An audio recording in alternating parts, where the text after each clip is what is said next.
عطا فرماتا ہے۔ دوسری حدیث ہے، اس کو سنن ابن ماجہ کے اندر نقل کیا گیا ہے، حضرت ابو سعید خدری رضی اللہ تعالیٰ عنہ اس حدیث کے راوی ہیں۔ آپ بیان فرماتے ہیں کہ میں نبی اکرم صلی اللہ تعالیٰ علیہ وسلم کی خدمت میں حاضر ہوا، اس وقت میں نے دیکھا کہ سرکار دو عالم صلی اللہ تعالیٰ علیہ وسلم کے جسم پر شدید ترین بخار تھا۔ حضور شدید بخار کے عالم میں تھے، حضور کا جسم بخار سے تپ رہا تھا۔ آپ کے جسم اقدس پر ایک لحاف تھا، سردی کی وجہ سے سردی لگ کے حضور کو بخار آ رہا تھا، اور آپ کے جسم پر ایک لحاف تھا۔ اور کہتے ہیں کہ میں نے اپنا ہاتھ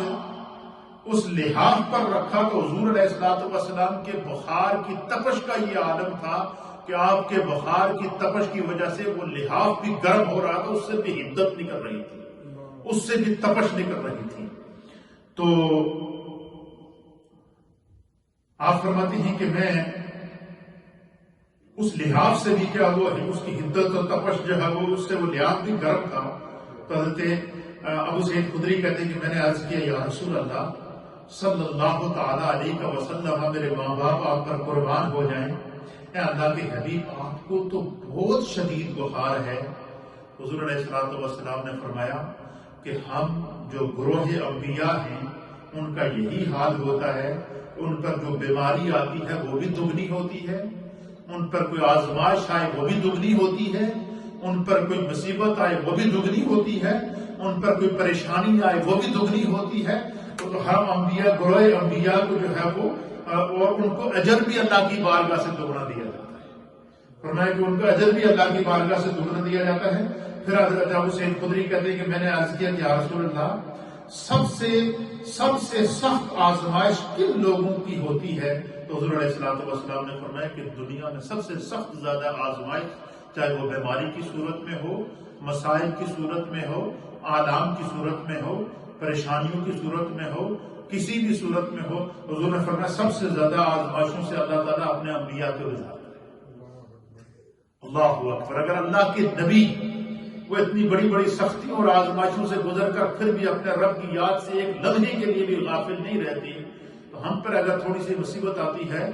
تو ہم مایوس ہو جاتے ہیں۔ ہمیں اپنے رب کی طرف رجوع کرنا چاہیے، اپنے ایمان کو مضبوط رکھنا چاہیے۔ جبکہ دنیا میں آزمائش سخت ہے، اتنا جو ہے وہ کیا ہوتا ہے، جو ہے وہ اللہ کی طرف سے انعام بھی زیادہ ہے۔ پھر آپ فرماتے ہیں کہ کہتے ہیں کہ پھر میں نے عرض کیا کہ پھر اس کے بعد کن لوگوں پر زیادہ آزمائش آتی ہے؟ حضور نے فرمایا جو لوگ نیک ہوں، صالح ہوں، دین میں زیادہ سخت ہوں، دین پر زیادہ عمل کرنے والے ہوں، دین کی طرف جن کا رجوع زیادہ ہو، ان پر آزمائشیں زیادہ آتی ہیں، ان پر پریشانیاں آ جاتی ہیں، بیماریاں آ جاتی ہیں۔ لیکن چونکہ ان کو اللہ نے عبادت کا لطف دیا ہوتا ہے، ان کو خدا نے قرب کی لذت عطا کی ہوتی ہے، وہ نبی پاک صلی اللہ تعالیٰ علیہ وسلم کی محبت کا نور اپنے سینے میں رکھتے ہیں، چاہے وہ مرد ہو یا خواتین ہو۔ تو حضور نے فرماتے ہیں کہ اللہ تعالیٰ ان کو آزمائش تو دیتا ہے، لیکن خدا ان کو اجر بھی دگنا دیتا ہے، اللہ تعالیٰ ان کو اجر بھی دگنا دیتا ہے۔ حضور نے فرمایا نیک اور صالح لوگوں پر زیادہ آزمائشیں آتی ہیں، اور ان میں سے بعض ایسے فقر میں مبتلا کر، حضور فرماتے بعض لوگوں کو اللہ تعالیٰ ایسے فقر میں مبتلا کر دیتا ہے ان کے پاس ایک چوغا کے علاوہ ان کے جسم کے اوپر صرف ایک چیز، اپنا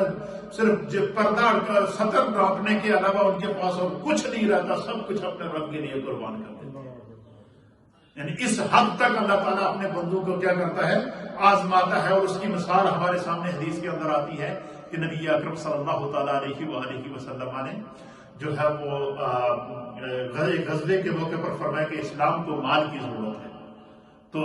تمام صحابہ اپنا مال لے کر آئے، لیکن سیدنا صدیق اکبر جب جو کچھ تھا گھر میں لے کر آئے، صرف ایک چادر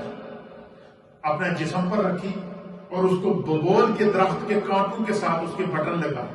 اور حضور کی بارگاہ میں آئے۔ علامہ جلال الدین سیوطی رحمۃ اللہ تعالیٰ علیہ فرماتے ہیں کہ حضور کی مجلس لگی تھی تو جبریل علیہ الصلوۃ والسلام حضور کی بارگاہ میں آئے، اور جبریل نے بھی اسی طرح کی چادر اوڑھی ہوئی ہے جس طرح کی سیدنا صدیق اکبر نے اوڑھی ہوئی ہے۔ تو حضور فرماتے ہیں کہ میں نے یہ جو مہینہ ہے یہ سیدنا صدیق اکبر کا مہینہ ہے. اس سے بعد والی ہماری جتنی مجلسیں ہوں گی وہ سیدنا صدیق اکبر رضی اللہ تعالیٰ عنہ کے احسان ثواب کے لیے آپ کی یاد میں وہ مجالس میں منعقد کی جائیں گی، اور جمعوں میں آگے اجتماعات میں افضلیت سیدنا صدیق اکبر اور فضائل پر انشاءاللہ خصوصی گفتگو بھی ہوگی. تو حضرت جبریل آئے، آپ نے چادر اوڑی ہوئی ہے، اور اسی طریقے سے جس طرح سیدنا صدیق اکبر کی چادر کے اندر بھگول کے کانٹے کے بٹن لگے ہوئے، جبریل علیہ السلام کی چادر میں بھی وہی بٹن لگے ہوئے ہیں. تو حضور نے فرمایا کہ جبریل آج خیرتی ہے. حضور کی بارگاہ میں حضرت جبریل نے عرض کیا یا رسول اللہ یہ ایک جبریل ہی نہیں، آج آسمان کے ہر فرشتے نے یہی لباس پہنا ہوگا. کیوں کہ آج ابو بکر کے ایثار کے اوپر، ابو بکر کے جذبے کے اوپر، ابو بکر کے اللہ کی بارگاہ کے اندر پیش کیا جانے والے مال کے جذبے کے اوپر رب اتنا خوش ہے کہ آج اللہ تعالیٰ کے ہر فرشتے نے جو ہے وہ یہی لباس پہنا ہوا. خدا چاہتا ہے کہ آج میرے ابو بکر کے انداز میں فرشتے بھی نظر آئے. دنیا میں بندہ رہ کر جب خدا کا ہو جائے، من کان للہ وکان اللہ لہ،